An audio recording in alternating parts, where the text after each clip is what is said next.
20, while the Lakers, they went 10-10 during that stretch. So stat-wise, the Lakers ranked in the top half offensively, while the Clippers finished top 3 in defense.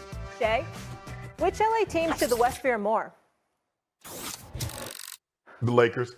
Which team has Luka, LeBron, and AR? And when you look at Luka Doncic, he has the second highest scoring average in postseason in NBA history, right behind a guy named Michael Jeffrey Jordan. And I know you love him, Stephen A. And you got a guy that's number 3 or 4 in playoff scoring average in GOAT James. So just imagine, let's just say for the sake of argument, and that's what we do occasionally, Stephen A. We argue here on First Take. And what if I were to tell you that your third best player on most nights might be GOAT James? A man that has 42,000 points. A man that's been to 10 NBA finals. I'm telling you, as I sit here before you in the congregation, and I'm letting everybody know that the third best player on a given night might be GOAT James. What you gonna do with that? Y'all know AR got a bag. He's gotten better and better and better every single year. I defy anybody to tell me that he has not. And we know what Luka did. You saw when he went back to Houston. You saw what when he went back to Dallas. You saw what he did to the Rockets. And I know, and what you call him had to throw him out that game. We had some for OKC because when they threw him out, we had to lead. I don't care what you thought, Shannon. It was still 7 minutes to go in the ball game. We had the lead in your building. Now, you remember just the night before we dropped them by 27. You remember that, right, Stephen A? So for me, and I know Kawhi's playing well. Congratulations, he seems healthy, he's playing well. James Harden should be an all-NBA selection. But if you asking me, it ain't even close. It ain't even close. Well, let me take that back, guys. Before I turn over to you, Stephen A. Marcus, it's close. It's close like LA to San Francisco. They're in the same state, but you ain't really trying to walk, are you? That's what I thought. Go ahead. Look at them. Go ahead, Eminem. Hey, Marcus, I'm going to take this one over. Hey, and I've been on the Lakers bandwagon for a while now since they got Luka, but I'm going to go with the Clippers, man. Like, we've been talking about Kawhi, we've been talking about Luka, we've been talking about King, right? But James Harden has turned this year around. He's so much more fluent. He's getting everybody involved. He's scoring the ball. He is the system, right? Remember he said that earlier this year? He is the system. He's back to himself. Yeah. He's on the platform. He's on that. He's on in that light, which I know personally because that's my guy that he wants to be there. That's when he performs at his best. He has the ball in his hand. He has a coach that believes in him. He's the guy on the floor. He's the point guard. He's the scorer. And listen, Kawhi Leonard and James Harden, that combination has really worked. Those guys were really good friends off the court. And to be honest, I think James Harden was supposed to be a Clipper, right? And now he gets a chance to show you why he's back in LA. He's at home. He's playing in front of his hometown. Listen, they're going to have a problem with James Harden and having a guy like Tyronn Lue coaching this guy and giving him so much more confidence, getting him in his spots. He's been playing really well. In the game that they really needed to close the season out, he almost had a 40-point triple-double, right? This is a really good player. These are 2 Hall of Fame guys, and I'm going to go with James Harden and the Clippers. Well, here's the deal. Shannon is right. The answer to this question is the Lakers. He just left out the biggest reason why. Biggest reason why is because the Clippers win their first round series against Denver. Who they got after that? They got OKC. You see, so it's really easy for Shannon to chirp about the Los Angeles Lakers because he knows that particular roadblock isn't expected to be as formidable. The fact is that if the Lakers win their first round series, which I believe they will against Minnesota, the likelihood is that they'd have Houston if Houston is fortunate enough to get past Golden State. If you're playing Houston, what have people been saying about Houston? What have you said about Houston, Eminem?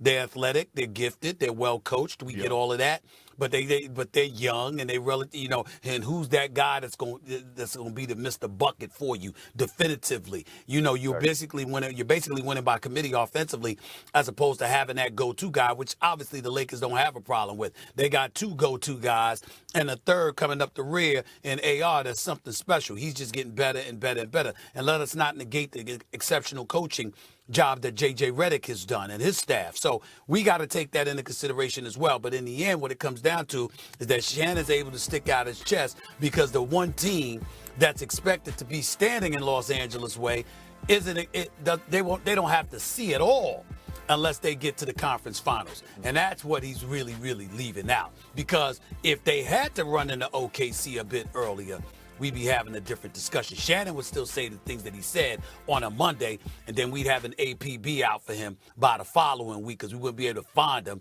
because he'd be hiding in the studios of Club Shay Shay or somewhere else because his leg is at 5. Prognostication will certainly not come to fruition. That's what that is about.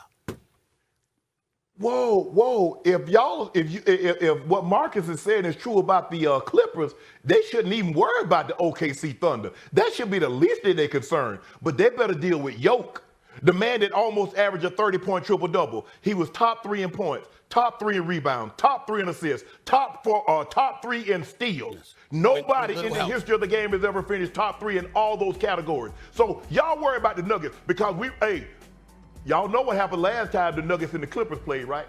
I don't want to bring that up. That's painful. It's painful for me to even talk about it. I don't even know why I brought that. Ain't got nothing to do with me. I don't even know why I brought that up, Stephen A. I should have kept that between me and the fence post. I'm sorry. But we got Kobe of the Ozarks. He's our second or third best player on every given night. Who is going to stop Luka? Jaden McDaniels? You going to put Ant-Man on him? I just want to know who y'all gonna put on him because now you got to if you put your best defender on Luka, that means your second and third best options go to GOAT, James, and AR, and we gonna eat. We don't mind eating. I don't like you bringing that Denver stuff. Hey, Timberwolves, Team Wolf, Lakers in 5. Hey, I don't like you bringing up that Denver stuff. I just so happened to be a part of that Clippers. Oh, you was there? I didn't know that, Mark. My bad, Mark. I didn't know you was there. My bad. I don't even know why I brought it up. I said that, Steven. I don't even know why I brought it up. They had nothing to do with me. Yeah, I know. Hey, listen. But you got to talk about Denver, right? They fired their coach before the playoff. It's turmoil in there, regardless of who's talking about it or who's recognizing it. David Adelman is their head coach. He's never been a head coach of a playoff team, right? You're going against T. Lue and you're going against Van Gundy that added to their team. They became third in the league in defense. I think Jokic is going to do Jokic things, but who else is going to stop? You need Jamal Murray to have a great series, not just he has to be great, right? Zubac will challenge Jokic on the offensive end. One thing that I can say is that Jokic do not play against bigs that score the ball. Zubac is averaging a double-double, probably his best season of his career. He will challenge Jokic, right? And now who steps up? It's turmoil in there. I think that Denver put themselves in a position where if we lose, we fired our coach, right? If we win, then we played really well. Yeah. Jokic had to have a couple 60-point triple-doubles. So if I'm Denver, I think it's kind of packing it in a little bit because firing your head coach that close, and not just your head coach, right? This is the same guy that Jokic won 3 MVPs under. This is the only coach Jokic had played for, right? It's turmoil there, and they're kind of setting up for if we do lose, hey, you know what I mean, we did some drastic things at the end of the season because we've never seen a championship coach be fired before the playoffs start. Like that's unheard of, right? So now we have to figure out how do they channel that injury and channel that energy and go against probably the best team in the last month in the NBA, right? Like it will be they made a bold statement, and we'll see how it plays out. Speaking of coaches that could potentially be on the hot seat, let's get to the Knicks. Molly, let me ask Steve. Sure, go ahead. I wanted to ask Stephen A. Stephen A., do you remember what James Harden said? He said the difference. He said the locker room. He says guys know their role. That went unnoticed. Right. We didn't really talk about it, but there's only two markets. I know you heard what he said. Sure. He said the personnel and guys knowing their role. And now I don't know who he was taking a shot at, but I know there are only 2 people that aren't there anymore. And I ain't saying he's taking a shot, but he said what he said. Yeah. Heard about that. All right, let's keep it rolling, guys.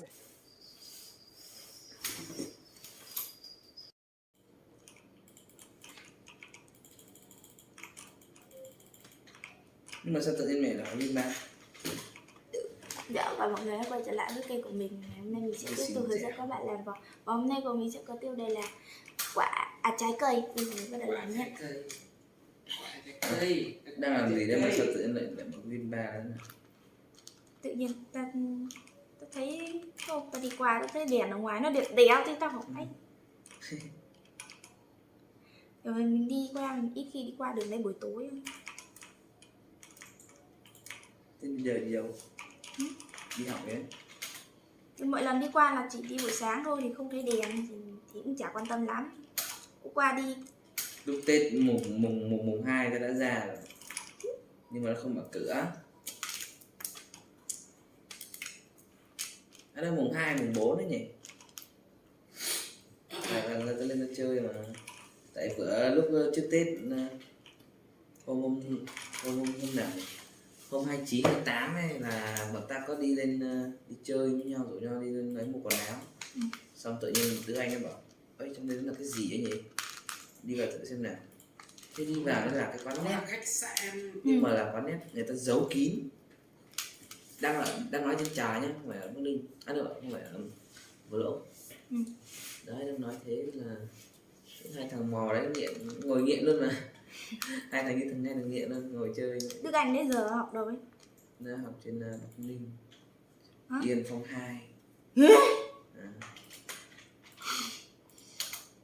Nó lúc nào cũng đi xây dựng, cục vác xây dựng này đây.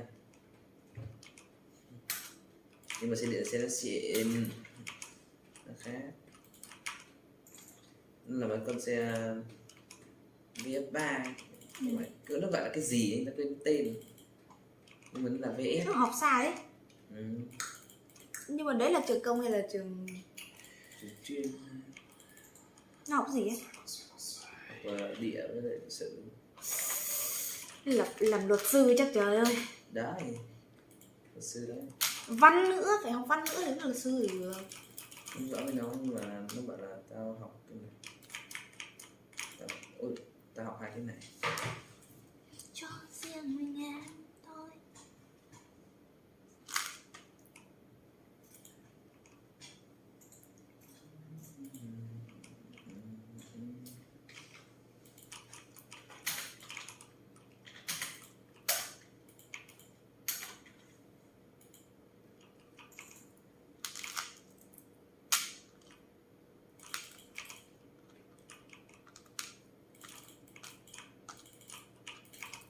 Đi.